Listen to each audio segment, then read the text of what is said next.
Assalamualaikum warahmatullahi wabarakatuh. Alhamdulillahirabbil alamin wassalatu wassalamu ala asyrafil anbiya'i wal mursalin wa ala alihi washabbihi ajmain amma ba'du. Perkenalkan, saya Alfia Kamila Maharani dari kelompok 6. Saya dan rekan-rekan saya akan menjelaskan tentang bab sejarah pemikiran ilmu kalam.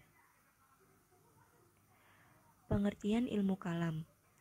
Menurut ahli tata bahasa Arab, kalam adalah kata atau lafadz dengan bentuk majemuk, ketentuan atau perjanjian.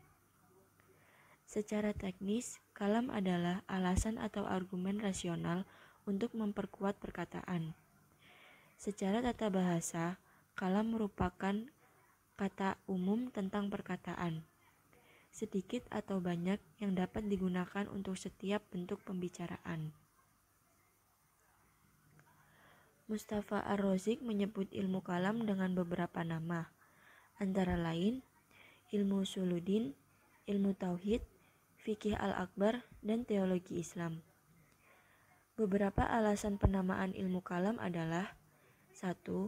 Persoalan terpenting di antara pembicaraan masa pertama Islam adalah firman Allah dan Al-Quran.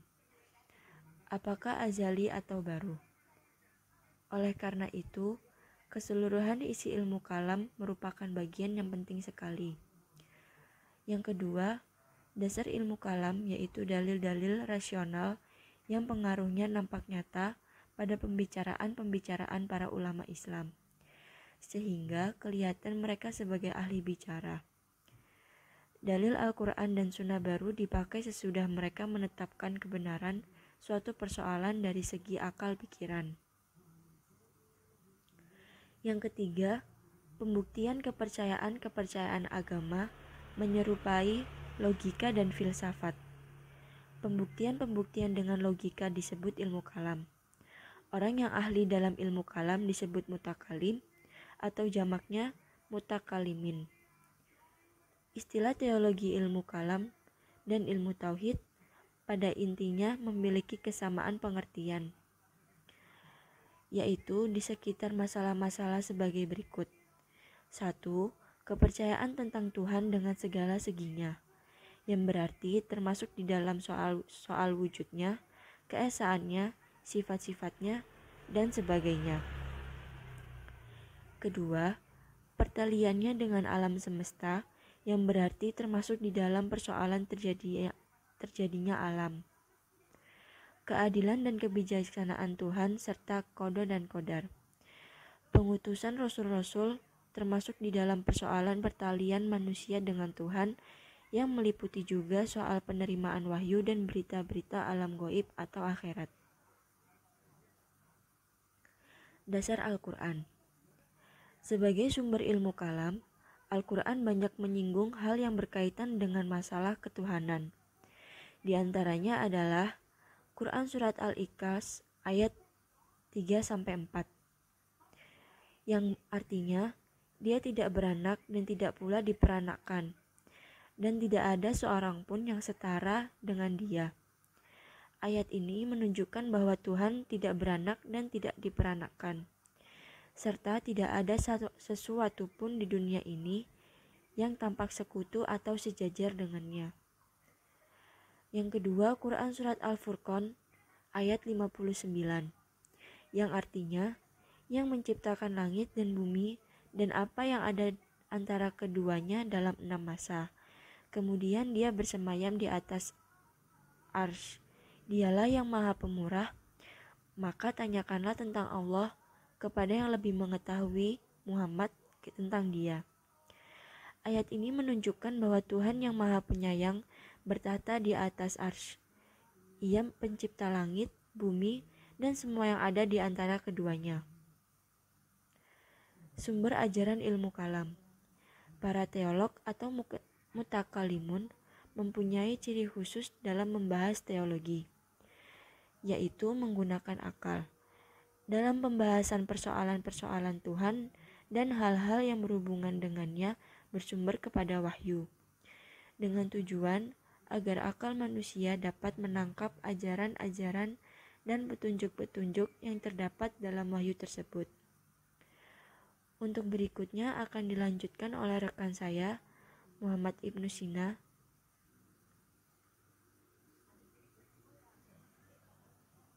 Saya di sini akan melanjutkan presentasi dari teman saya Alfia Kamilah, pertentangan untuk ilmu kalam. Tidak semua ulama setuju atau mengiyakan adanya ilmu kalam ini.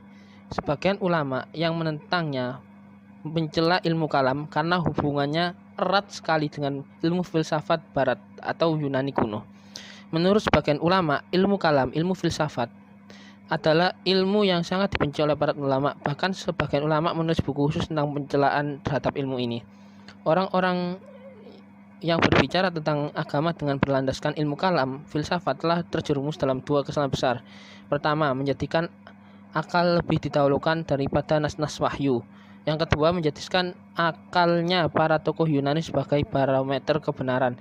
Melihat penjelasan tersebut, terlihat bahwa ulama tersebut menjelaskan para penuntut ilmu kalam terjerumus ke dalam hal-hal yang sesuai dengan penjelasan tentang alasan penamaan ilmu kalam. Maka tak mengherankan bahwa beberapa ulama yang tak menyetujui ilmu kalam juga menentangnya. Sebagian kalangan ada yang berprinsip jika ada dalil yang bertentangan dengan logika, maka tetap logika yang lebih dikedepankan. Padahal agama Islam sejatinya bukan didasarkan pada logika. Dari Ali radhiyallahu anhu, ia berkata, "Laukana dinu birroyi lakana asfalul khof aula bil mashi min allahu wa qad ra'aitu Rasulullah sallallahu alaihi wasallam yamsahu ala hirri khofaihi." Seandainya agama dengan logika, maka tentu bagian bawah khuf sepatu lebih pantas untuk diusap daripada atasnya. Sungguh aku pernah melihat Rasulullah Shallallahu Alaihi Wasallam mengusap bagian atas khufnya atau sepatunya. Hadis riwayat Abu Daud nomor 162. Ibnu Hajar mengatakan dalam Bulughul Maram bahwa sanad hadis ini hasan. Syekh Albani mensohihkan hadis ini. Kata As-Son'ani rahimahullah, tentunya saja secara logika lebih pantas diusap pada bagian bawah sepatu daripada atasnya karena bagian bawah lah yang langsung bersentuhan dengan tanah. Namun kenyataan yang dipraktikkan Rasulullah SAW tidak demikian. Agama tidak dibangun atas logika-logikaan oleh karenanya siapa saja yang membangun agamanya di atas logika, piciknya pasti akan membuat kerusakan daripada mendatangkan kebaikan. Mereka belum tahu bahwa akhirnya hanya kerusakan yang timbul. Secara ilmu kalam, pada zaman Rasulullah SAW dan Khulafaur Rasyidin. Pada zaman ini Rasulullah SAW menjadi rujukan para sahabat. Sekiranya muncul suatu permasalahan dan kekeliruan, terutama berkaitan dengan hukum, pada zaman Khulafaur Rasyidin, para khalifah menjadi sumber dari para sahabat. Namun khalifah telah menguatkan umat Islam sambil mengembangkan wilayah-wilayah baru. Dan awal mula adanya gejala timbulnya aliran-aliran adalah sejak Khalifah Utsman bin Affan setelah wafatnya Rasulullah. Pada masa itu dilatar belakangi oleh kepentingan kelompok yang mengarah terjadi perselisihan sampai terbunuhnya Khalifah Utsman bin Affan. B.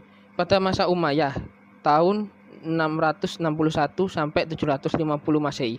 Pada zaman Umayyah, Islam semakin tersebar dan bertambah jumlahnya. Adanya perbedaan budaya menyebabkan munculnya pemikiran-pemikiran baru untuk menyelesaikan suatu masalah yang dicocokkan dengan agama. Perbedaan pemikiran Islam, Greek, Yunani, Yahudi yang menimbulkan pembahasan suatu masalah. Akibat munculnya perbedaan pemikiran ini adalah munculnya berbagai kumpulan dan faham yang baru yang mengancam akidah umat Islam. Contohnya Jabariyah, Qadariyah, Mu'tazilah, Murji'ah, dan kawan-kawan. Pada masa Abbasiyah tahun 750 sampai 1258 Masehi. Pada zaman Abbasiyah mulailah berlakunya ilmu kalam. Buku-buku filsafat telah diterjemahkan ke dalam bahasa Arab untuk mengkaji dan menilai kaidah ilmu tersebut bagi para ulama. Contohnya, ilmu logika yang mengajak manusia untuk menggunakan akal untuk menyelesaikan sesuatu masalah. Pada zaman ini, golongan yang sangat berpengaruh adalah golongan Mu'tazilah karena mendapat dukungan dari Khalifah Abbasiyah. Adapun arti-arti golongan Mu'tazilah adalah menggunakan akal dan melibatkan hukum dan akidah untuk menyelesaikan suatu masalah, mendahulukan akal daripada nas-nas Al-Quran dan hadis, menolak peristiwa Isra Mi'raj, siksa kubur, dan lain-lain. Aliran-aliran ilmu kalam. Yang pertama, aliran Jabariyah. Jabariyah berasal dari kata jabaro, yang artinya memaksa. Pada aliran ahli sunnah wal jamaah sudah dikatakan bahwa perbuatan manusia ditentukan dari qada dan qadarnya Gusti Allah Subhanahu wa taala. Aliran ini diperkenalkan oleh Ja'ad bin Dirham kemudian disebarkan Jaham bin Sofwan. Dalam pemahaman ini manusia tidak mampu berbuat apa-apa, tidak berdaya, tidak mempunyai kehendak sendiri dan tidak mempunyai pilihan. 2. Aliran Qadariyah. Qadariyah berasal dari kata qadaro yang artinya kemampuan atau kekuatan. Aliran ini percaya bahwa segala tindakan manusia bukanlah campur tangan dari Tuhan. Aliran ini juga berpendapat bahwa setiap manusia adalah pencipta segala perbuatannya. Aliran ini diperkenalkan oleh Ma'bad al-Jauhani dan Ghailan. Aliran ini memperbolehkan manusia untuk mempunyai kuasa untuk melakukan segala perbuatan atas kehendaknya sendiri.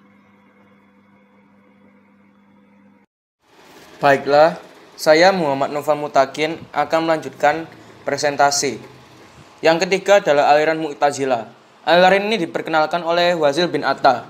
Aliran ini berasal dari bahasa Arab ilazatlah yang berarti meninggalkan atau menjauhkan diri. Kelahiran aliran ini disangkut pautkan dengan keluarnya Wazil bin Atta dari halakoh gurunya Hasan Basri karena perbedaan pendapat tentang status orang Islam yang melakukan dosa besar. Pendapat yang terdapat dalam aliran Mu'tazilah adalah manusia bebas melakukan sesuatu tanpa terkait dengan Allah SWT. Yang kedua, Al-Quran adalah makhluk bukan kadim. 3. Orang melakukan dosa besar bukan mukmin dan tidak lagi kafir tapi berada di antara dua tempat. 4. Baik dan buruk ditentukan oleh akal. Yang 5. Allah SWT tidak bersifat tetapi memiliki zat. Berikutnya aliran Murji'ah.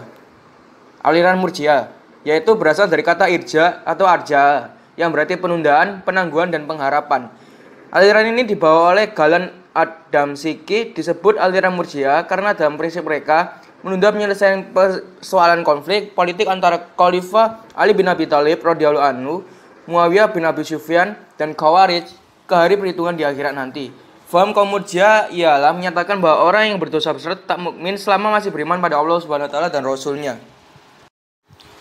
Aliran Khawarij. Pengertian Khawarij secara etimologi berasal dari kata kharaja yang artinya keluar. Secara terminologi adalah orang atau kelompok yang keluar dari pimpinan yang sah yang telah disetujui baik dari masa Khulafaur Rasyidin, tabi'in maupun sesudahnya.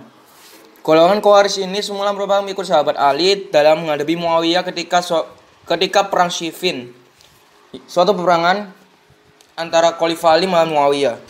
Aliran Syiah. Secara logo Syiah berarti pengikut, pendukung atau penolong. Menurut Az-Zawi kata ini dikenal sebagai pendukung Ali atau pendukungnya.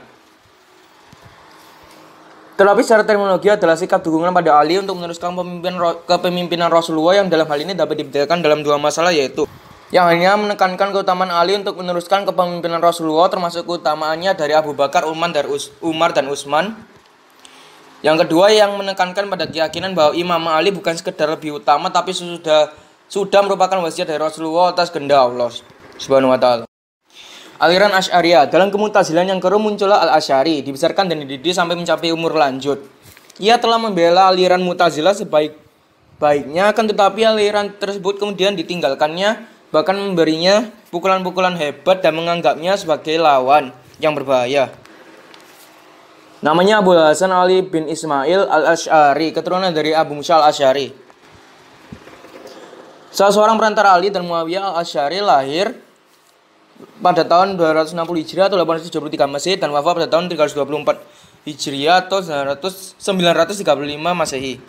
Aliran Maturidiyah. Aliran Maturidiyah seperti aliran Asy'ariyah masih tergolong Ahlussunnah. Pendirinya ialah Muhammad Abu Mansur. Ia lahir di Maturid, sebuah kota kecil di daerah Samarkand, termasuk daerah Uzbekistan sekarang pada pertengahan abad ke-3 Hijriah dan meninggal di Samarkand tahun 332 Hijriah.